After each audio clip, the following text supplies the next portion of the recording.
I bet $2,000 on Panathinaikos Go Ahead Eagles Europa League match. Let's see if I win. Can I bet $2,000 on over 2.75 goals Panathinaikos Go Ahead Eagles? Yes, of course. Thank you.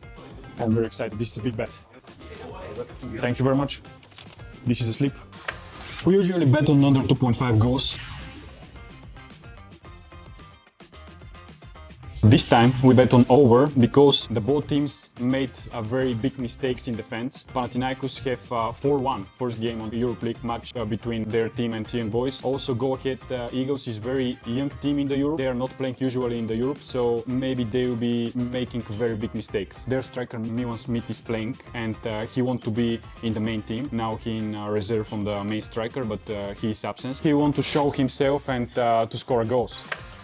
And to make it even more interesting, I'll donate 100 on every goal scored in a match. I escaped the bad weather in Bulgaria and landed in Athens at 27 degrees. I checked into my Airbnb and look what I found in the living room. Most of the apartments I looked at in Athens had a jacuzzi. It seems that's quite normal for the locals there. Naturally, I also stopped by to see what betting shops look like in Greece. The only bookmaker with physical betting shops in Greece is OPAP, and honestly, they look way better than the ones I'm used to. I grabbed an incredible tasty gyros and headed to the Olympic Stadium. And why the Olympic Stadium? Because Panathinaikos' new ground is still under construction and their current home ground doesn't meet UEFA standards. The Olympic Stadium is the biggest in Greece with 7,000 seats, and interestingly it was turned into a lake for the 2004 Olympic Games opening ceremony. The match kicked off with the Greece attacking aggressively, completely dominating on the pitch, though the Dutch fans in the stands weren't falling behind either. Go Ahead Eagles were also keen to attack early, but something just wasn't clicking for them. The fans kept signing and Panathinaikos continued their frequent yet unsuccessful attacks. Their corners weren't much better either. It didn't take long before they started relying on individual plays, but the Dutch side clearly weren't eager to help my bad sleep. It was still the first half, but I was already getting frustrated by the lack of goals. The clearest chance so far was wasted, and Go Ahead Eagles wanted to shoot as well, but they couldn't even coordinate properly. Speaking of Go Ahead Eagles, who are they and what are they doing in the Europe? They are a team from the smallest Dutch town of Deventer.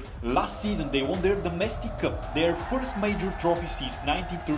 That's how they qualified for Europe for the first time in over 40 years. That's also why all those fans traveled nearly 3,000 kilometers just for one match. Meanwhile, the Greeks were still chasing their first goal, not making my life any easier. They tried a few long-range shots, but again, nothing positive for me or my bag. While we were watching the game, look what I received from a customer. If you also want to win with us, the link's in the description. There was even a real chance for an own goal, but the goalkeeper acted perfectly. By the way, the Olympic Stadium is so huge that even with 19,000 spectators, it still looked almost empty. Towards the end of the first half came one of the best chances for the host, followed by a series of failed attempts like this one, and then this one, and a third which doesn't even need describing. With corners like those, I just had no luck.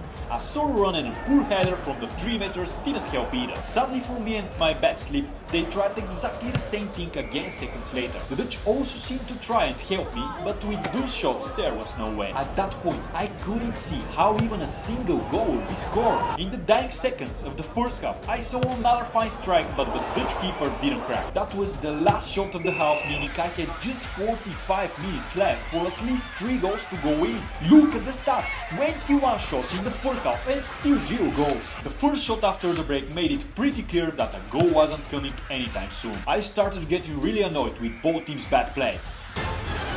Then came another promising attack, but the Dutch defenders deal with it, only for Panathinaikos to win a corner, which turned into a goal! Finally! The Greek fans went wild and I was 1 goal closer to my target. Quick note, Panathinaikos, the second most successful club in Greece, once reached the Champions League final at odds of 200-1, and a few Greek lads living in England used their winnings to buy a car. Anyway, with less than 30 minutes left, the Greens nearly scored a second. Their missed chances were driving me mad.